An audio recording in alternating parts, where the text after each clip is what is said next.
Sa nakaraang video ay natapos tayo kung saan si Princess Roxo ay sinubukang iligtas ni Leon Xiao subalit hindi niya nagawa dahil hindi sapat ang kanyang lakas para labanan ang martial grandmaster na babae. Naiwan sila Leon Xiao na punong-puno ng galit. Binigyan ni Leon Xiao ng masamang tingin si Martial Grandmaster Su para ipahiwatig na masama rin ang loob ni Leon Xiao sa kanya dahil wala siyang ginawa at hinayaan lamang ang mga nangyari. Batid ni Grandmaster Su na siya lang ang may kakayahang iligtas si Princess Roxo subalit hindi niya ginawa dahil para sa kanya ay hindi ganun kaimportante si Princess Roxo para kalabanan niya ang pamilya Zhou. Kinausap ni Leon Xiao si Wang Cheng patungkol sa nakuha niyang kahilingan mula kay Lord Yang Di. Sinabi ni Leon Xiao na ibibigay niya ang kahilingan na yun kay Wang Cheng at siya na ang gumamit basta pangako niya na sa loob ng 3 buwan ay magiging ligtas si Princess Roxo. Nagulat ang lahat dahil nais ni Leon Xiao pagpalit ang isang pangbihirang oportunidad para lamang sa prinsesa. Sa isip-isip ni Grandmaster Su kung nagsabi lang si Leon Xiao na ganyan pala ang kanyang plano ay niligtas niya si Princess Roxo kahit patayin pa niya daw si Zhou Yushan. Dahil para sa kanya ang kahilingan kay Lord Yang Di na isang 7th class refiner ay malaking tulong dahil maari siyang mag-partify ng pills dito na magagamit niya sa pag-angat bilang Martial Emperor. Si Wang Cheng ay walang atubiling tinanggap ang alok ni Leon Xiao. Nangako ito na susulat agad sa kanyang pamilya para iligtas si Princess Roxo kahit anong mangyari. Nagmadali na umalis si Wang Cheng dahil baka magbago pa ang isip ni Leon Xiao. Pinagaan ng Emperor ang loob ni Leon Xiao na hindi na niya kailangan pang mag-alala dahil ang pamilya Wang ay kabilang rin sa 4 Great Family at sa kapalit na ibinigay ni Leon Xiao ay gagawin nito ang lahat para lang mailigtas si Princess Roxo. Muling binanggit ng Emperor na si Qin Yu na ang susunod na kokoronahan sa susunod na 3 araw, para naman sa lapastangan niyang anak na si Qin Yang ay ipinag-utos niya na ikulong ito. Sa palasyo ay nakaipo si Qin Yu habang kausap si Commander Bai at pinag-uusapan nila kung paano gagantimpalaan si Leon Xiao na gumawa ng malaking parte para siya ay makoronahan. Sa isip-isip ni Qin Yu, si Leon Xiao ay lubhang mapanganib dahil ang pamilya Li ay ang may hawak ng milyong-milyon na army ng bansa at suportado pa siya ng 2 4th-class alchemist at 2 martial king. Minsan na rin pumasok sa isip nito na ipapatay si Leon Xiao subalit wala siyang lakas ng loob at sapat na kapangyarihan.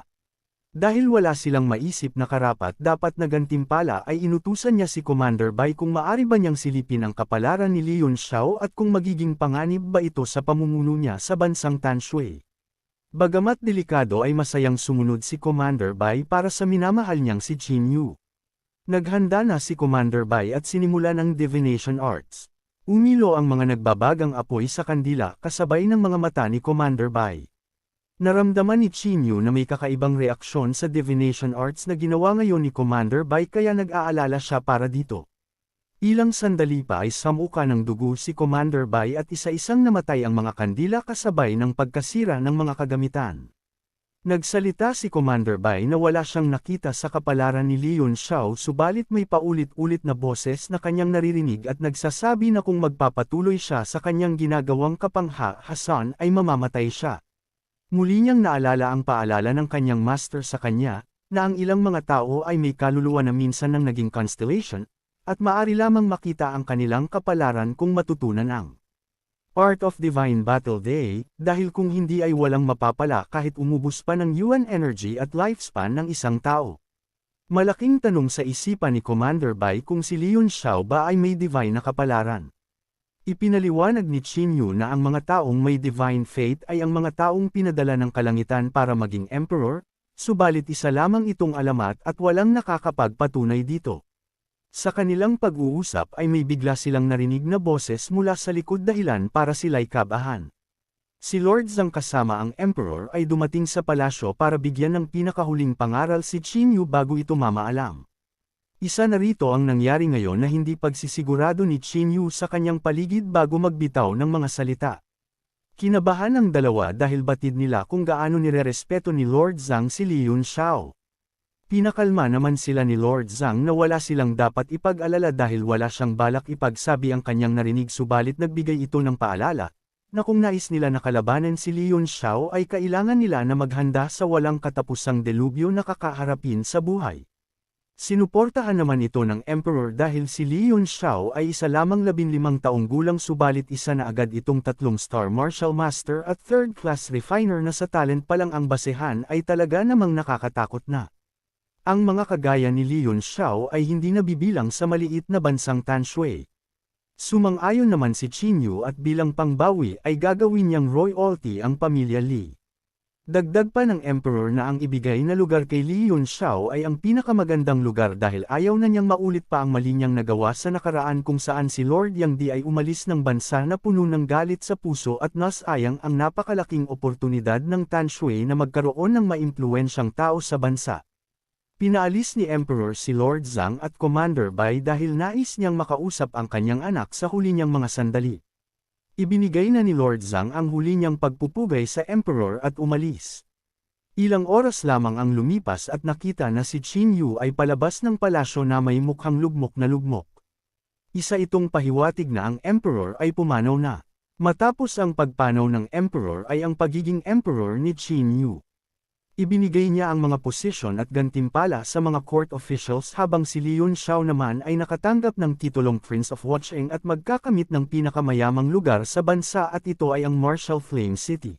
Nagbigay si Li Yunxiao ng listahan ng ingredients at inutusan niya sila na hanapin ang mga ingredients sa listahan dahil ang ilan dito ay gagamitin niya para gamutin si Jim Eng.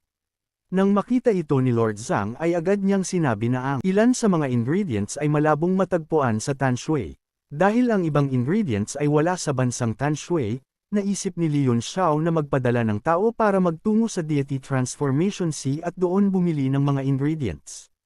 Pinigilan siya ni Lord Zhang dahil masyadong malayo ang Deity Transformation Sea. Ipinagbigay alam na lamang nito na sa susunod na 3 araw ay magkakaroon ng 1,000 treasure auction sa Dust Flame Empire at nagkataon pa nagaganapin ito sa kanyang lupain, ang Martial Flame City. Litong-lito si Li Yunxiao sa kanyang narinig. Ipinaliwanag ni Lord Zhang ang mga nangyari sa panahong nasa seclusion siya. Sinabi nito na ginawaran siya ng titulong prinsipe ng Watcheng at isang mayamang lupain na kung tawagin ay Martial Flame City. Dahil nalalapit na ang 100 Battles Country ay magkakaroon ng auction sa Dust Flame Empire at sumakto na gaganapin ito sa Martial Flame City. Bilib naman si Li Yunxiao sa kanyang narinig dahil sa nakaraan niyang buhay. Ang 1,000 treasure auction ay talagang maraming magagandang item kaya hindi niya lubos akalain na sa maliit na bansang ito ay magaganap ang auction. Sinabi ni Li Yunxiao kay Lord Zhang na kailangan niyang muli ang refinement room para sa gagawin nitong weapon. Masaya naman si Lord Zhang sa kanyang narinig at agad na hiniling kung pwede siyang manood. Nalaman ni Lord Shu na si Li Yunxiao ay nasa Alchemist Guild para mag-refine. Bagamat madami ang kanyang ginagawa ay inagawa niya itong iwanan para manood. Si Li Yunxiao ay nasa refinement room kasama ang dalawa, sa kadahilan ng ang first-tier Zuan weapon niya ay kinakailangan na ng upgrade. Sa kasalukuyan ang kanyang Zuan weapon ay kaya na lamang magamit kapag ang kalaban ay isang Great Martial Master subalit nawawalan ito ng silbi sa harap ng Martial Lord. Ibinato ni Li Yunxiao ang espada paitaas kasabay ng Yuan Stones at mga ingredients para i-refine. Nagtataka naman sila Lord Zhang dahil sa kanilang pagkakaalam ay hindi ganito ang paraan para mapataas ang level ng isang Zuan weapon. Maya-maya lamang ay lumabas ang Hugis Dragon na apoy at ginamit ito ni Li Yunxiao para pagsama-samahin ang mga ingredients. Bumagsak ang espada sa sahig habang nagtataka naman sila Lord Zhang dahil mukhang wala itong pinagbago. Dagdag pa nila na may iilang proseso ang hindi tinapos si Li Yunxiao na tila ba hindi pa ito tapos na weapon. Ipinaliwanag ni Li Yunxiao na ang Zuan Sword na kanyang ni-refine ay hindi pa talaga tapos dahil may idadagdag pa siya rito. Ang nais niya lang sana ay ang makapag-refine ng 3rd-tier Zuan weapon, subalit dahil sa balita na may magaganap na 1,000 treasure auction, ay nagbago ang kanyang isip at nais na niya itong gawing quasi 4th-tier weapon. Hindi pa rin maunawaan ng dalawa kung bakit niya ito ginawa dahil ang pag-refine ng hindi tapos ay magdudulot ng paghina ng kalidad ng Zuan weapon, dagdag pa nila ay mataas ang tsansa na ito'y sumabog. Sinabi ni Li Yunxiao na hindi yun mangyayari dahil sinadya niya talaga na ganito ito ngayon. Nagmungkahi naman sila Lord Zhang na bakit quasi 4th-tier weapon ang nais ni Li Yunxiao kung nandiyaan naman sila para tulungan siyang mag-refine ng totoong 4th-tier weapon. Hindi ni Li Yunxiao tinagap ang alok ng dalawa dahil nais niyang siya ang mag-refine ng sarili niyang weapon. Dagdag pa niya na ang kanyang lakas sa kasalukuyan ay walang kakayahan na kontrolin ang totoong 4th-tier weapon, kaya mas mabuti ng quasi-4th-tier weapon para mas mailabas niya ang lakas nito. Nalungkot ang dalawa dahil nais nilang maranasan muli ang pagtuturo ni Leon Xiao. Para mapabalik ang kanilang sigla ay nangako si Leon Xiao na sa oras na mag-refine siya ulit, ay makakasama ulit sila para manood at maari silang magtanong. Kinabukasan sa harap ng Kapitolyo ay nakahanda na ang hukbo ni Leon Xiao para puntahan at tignan ang Martial Flame City. Si Emperor Qin Yu ay naroon rin para magpaalam kay Leon Xiao. Masaya ito dahil hindi nais ni Leon Xiao ng mataas na otoridad at posisyon sa kanilang bansa. Bilang dagdag gantimpala ay pinadalhan niya ng isang sandatahang hukbo si Leon Xiao mula sa State Guardians na maaari niyang gamitin para sa pangkatahimikan ng Martial Flame City. Nagpakilala ang leader ng pangkat na si Commander Yiyan na isang pick Great Martial Master at malapit na maging Martial Lord. Nagpaalala naman si Commander Xiao kay Emperor Yu na si Commander Bai Mu ay kailangan niyang tretuhin ng tama dahil pinili nito na manatili at sumama sa kanya sa pamumuno. Sumang-ayon naman ang Emperor at tila ba hindi na nito tinatago ang kanilang relasyon ni Commander Bai. Si Leon Xiao ay nagbigay din ng paalala kay Commander Bai patungkol sa divination arts na wag itong gagamitin basta-basta dahil nasa clear stage pa lamang ang kanyang level dito. At kung magkataon na ang magamitin niya ng divination arts ay malakas na tao ay tiyak na ikakapahamak niya at maari pa siyang mabaliw. Muli nitong pinaalala na kung hindi nagkakamali si Leon Xiao ang ikalimang elder sa sect na kinabibilangan ni Bai Mu ay binawian ng buhay dahil sinubukan nitong gamitin ang divination arts sa taong hindi nila dapat ginawa. Gulat na gulat si Bai Mu dahil alam ni Leon Xiao na ginamit nila ang divination arts sa kanya at alam rin nito ang sect na kinabibilangan niya pati ang sikreto nilang tinatago patungkol sa ikalimang elder. Humingi ng paumanhin si Emperor Qin Yu at inamin na siya ang nag-utos na gamitin ang divination arts kay Leon Xiao. Hindi naman ito minasama ni Leon Xiao at kaya lamang nito sinabi ang bagay na ito ay para sila paalalahanan. Dahil sa sinabi ni Leon Xiao ay lubos ang pasasalamat ni Emperor Qin Yu at nangako na ang bansang Tanshui ay palaging susuporta kay Leon Xiao. Nagsigawan ang mga hukbo at mga minister sabay nagsimula na sa kanilang paglalakbay. Nasa taas ng kargo sila Leon Xiao at makikita na masayang-masaya ang kanyang disciple. Ninais pa nitong humiling kay Leon Xiao na gawin siyang general ng State Guardian sa kanyang lungsod na pamumunuan. Sa kanilang kulitan ay naramdaman ni Leon Xiao at Commander Xiao mula sa malayo ang mga mag-aaral na nakasama nila sa digmaan. Hinarang nito ang ginagawang paglalakbay nila Leon Xiao. Si Cheng Feng na nangunguna sa pangkat ay humiling kay Leon Xiao na isama sila sa Martial Flame City at nais na maglingkod para sa kanyang gagawing pamununo sa lungsod ng Martial Flame. Hindi pumayag si Leon Xiao dahil wala itong balak na pamunuan ng Martial Flame City at nais lamang dumalo sa auction. Dagdag pa niya na ang mga mag-aaral ay hindi pa-graduate sa academy kaya kailangan nilang bumalik. Si Teacher Yun Xiang ay nagsalita at sinabing hayaan nang sumama sa kanya ang mga mag-aaral dahil mas mabilis itong lalakas kung susunod ito sa yapak ni Leon Xiao. Hindi pa man pumapayag si Leon Xiao ay naghiyawan na ang mga mag-aaral na tila ba walang magagawa si Leon Xiao kundi ang sumunod kay Teacher Yun Xiang.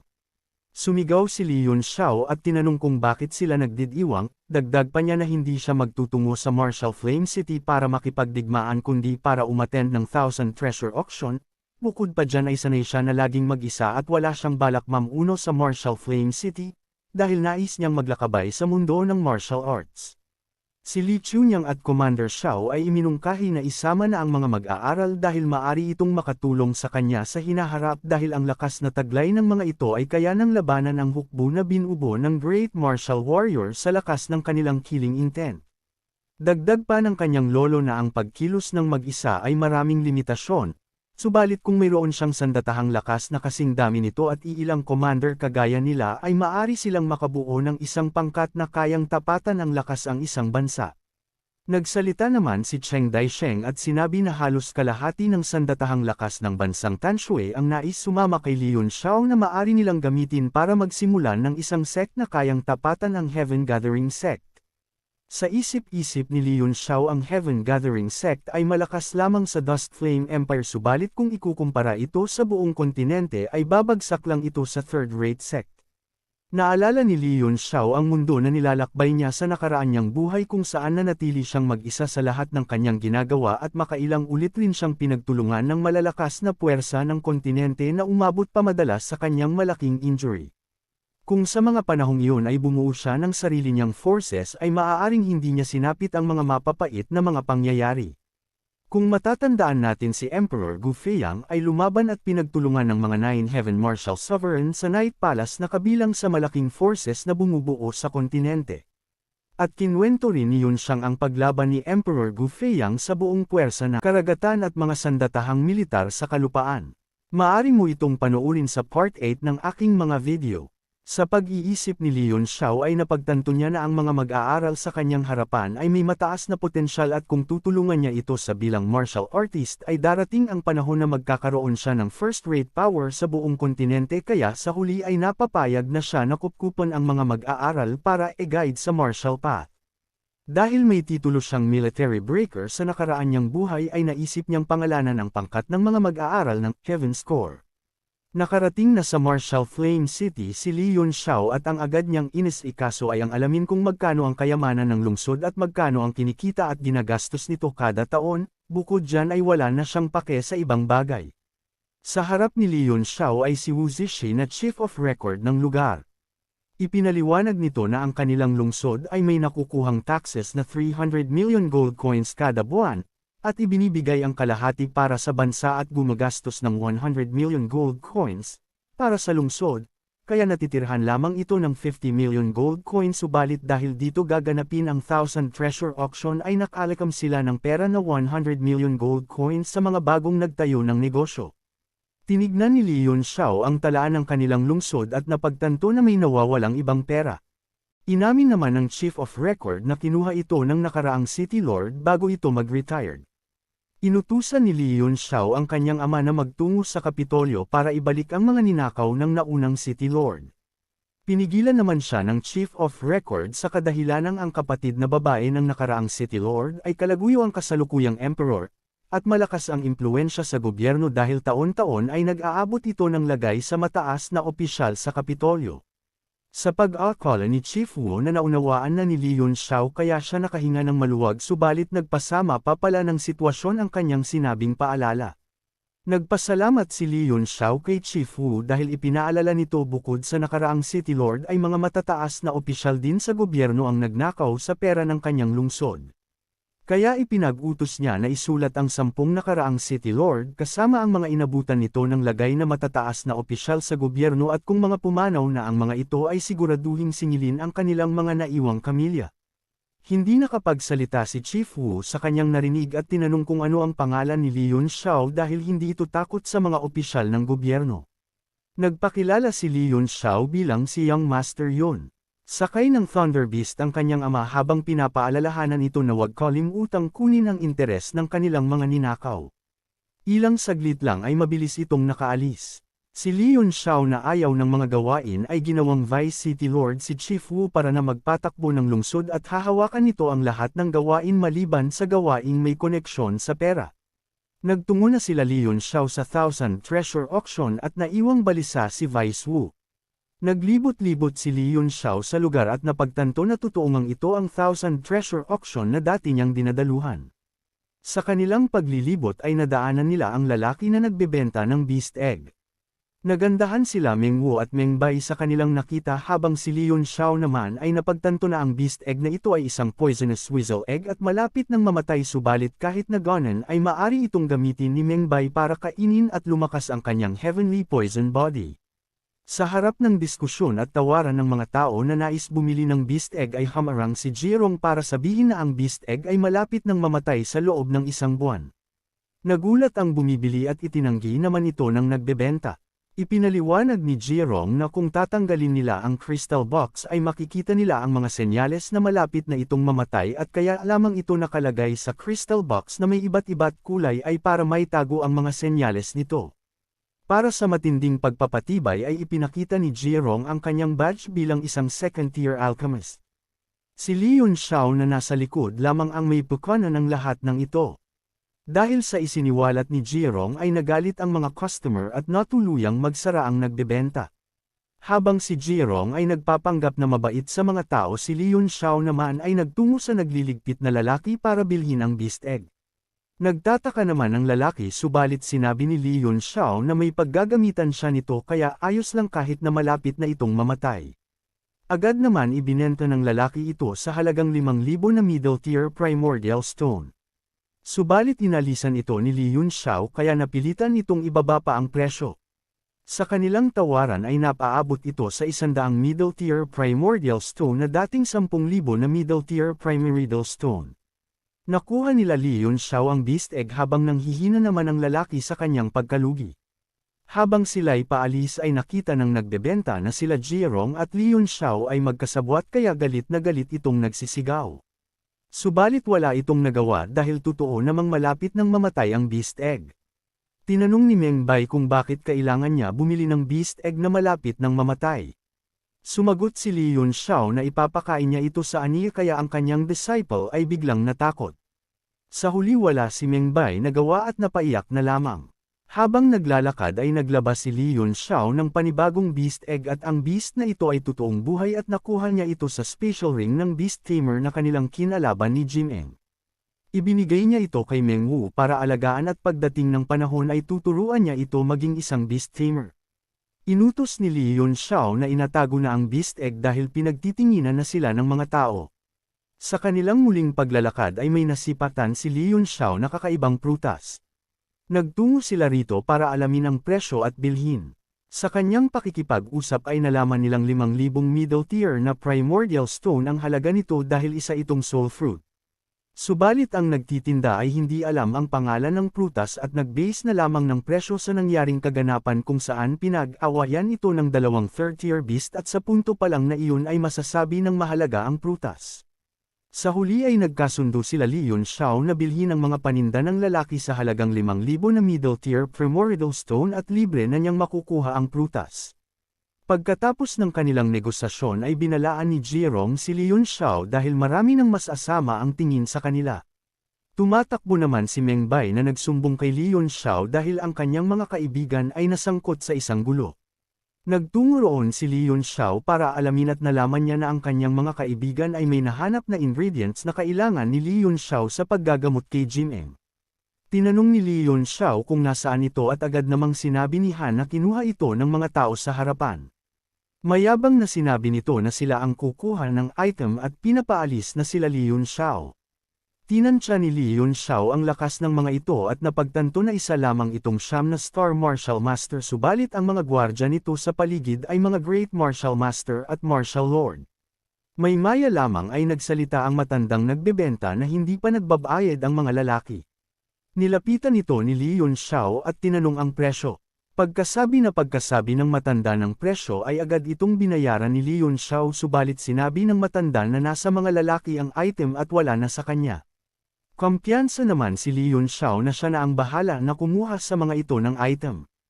Tinanong ni Leon Xiao kung tama ba ang narinig niya kanina na nais nitong putulan ng daliri ang kanyang mga kaibigan. Mayabang na sumagot ang lalaki at sinabi kung kilala ba daw siya nito at kung hindi ba natatakot si Leon Xiao sa background ng kanyang pamilya.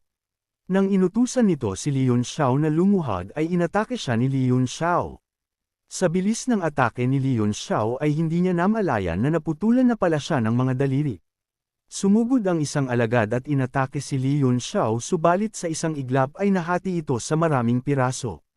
Nagkagulo na sa lugar at nagtakbuhan ang mga tao. Nagbitaw si Leon Xiao na kahit sino pa ang dumating at magpakilala basta ora mismo na tangkain saktan ang tinuturing niyang kapatid ay mamamatay. Sabay-sabay na umatake ang mga alagad ng lalaki at inutusan ni Leon Xiao na umatras ang kanyang mga kasama dahil mag-isa siyang makikipaglaban. Ilang saglit lang ay napaslang niya na ang mga sumugod na alagad. Dahil unti-unti nang nauubos ang mga alagad ay nagsimula ng kumilos ang Martial Lord sa kalaban at nang umatake ito ay sumigaw si Leon Xiao para tawagin ang commander ng lungsod na si Commander Hong at sinalag ang atake. Nagpakilala si Commander Hong bilang Team 1 Martial Flame City Defense Commander at ang gampanin ng kanyang grupo ay panatilihin ang katahimikan ng buong lungsod. Nagsumbong ang alagad na Martial Lord kay Commander Hong para arestuhin si Leon Xiao dahil sinaktan nito ang kanilang young master at pinaslang ang mga alagad. Sumagot si Commander Hong na hindi ganun ang kanyang nakita dahil nang dumating siya ay inaatake nila ang isang Martial Master habang lahat sila ay Great Martial Master at Martial Lord. Nagsalita na ang Young Master ng kalaban at sinabi na wala siyang pake kahit sino pa si Commander Hong dahil kahit ang Emperor ng Tanshui ang dumating ay kailangan magbigay galang sa kanya. Ninais nito na ipatawag ang City Lord ng lungsod. Nagpakilala na nga ang lalaki bilang Young Master Jia ng pamilya Xingyang ng Dust Flame Empire. Tinuwanan lang siya ni Li Yunxiao dahil akala niya ay big shot na ito kung umasta. Inutusan ni Li Yunxiao si Commander Hong na bantayan ang Martial Lord sa kalaban at dumiretsong umatake. Isang 3-star Great Martial Master ang lumaban kay Li Yunxiao. Sa itaas ng building ay nag-uusap ang dalawang maimpluwensyang tao. Si Old Man Yu na kanina pa sinusundan si Li Yunxiao simula nang pumasok ito sa Thousand Treasure Auction kasama ang kanyang young lady. Bumiling si Old Yu dahil si Li Yunxiao ay may pambihirang senses na maski siya ay nahirapan na iwasan. Dagdag pa nito na si Li Yunxiao ay mayroong malahalimaw na talento dahil sa mura nitong edad na 15 anyos ay isa na itong 4-star Martial Master at mas nakakabilib pa na naging 3rd-class refiner pa si Li Yunxiao. Sa nakikitang labanan bagamat lamang ang sa level ang 3-star Great Martial Master ay hindi nito kinakaya ang lakas ni Li Yunxiao na isa lamang 4-star Martial Master. Tinanong ng young lady kung kailangan ba nilang patigilan ang labanan. Sumagot si Old Yu na ang Xingyang family ay hindi naman ganon kaimportante subalit isa sa mga ancestor nito ay elder sa Heaven Gathering sect kaya napagdesisyonan niyang pumagitna.